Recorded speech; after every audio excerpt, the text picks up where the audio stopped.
Hi, ako si Maria Clara. May gusto akong i-share na istorya tungkol sa bakasyon ko sa probinsya ng tita ko.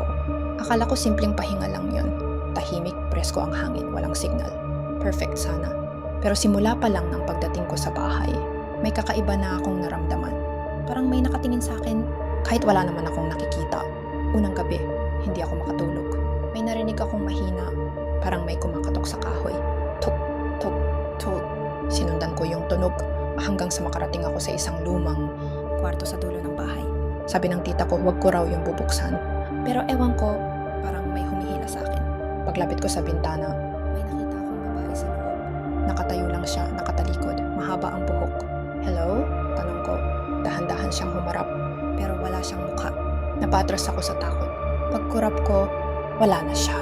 Kinabukasan tinanong ko si tita kung may tao ba doon. Ngumiti lang siya, pero parang may tinatago.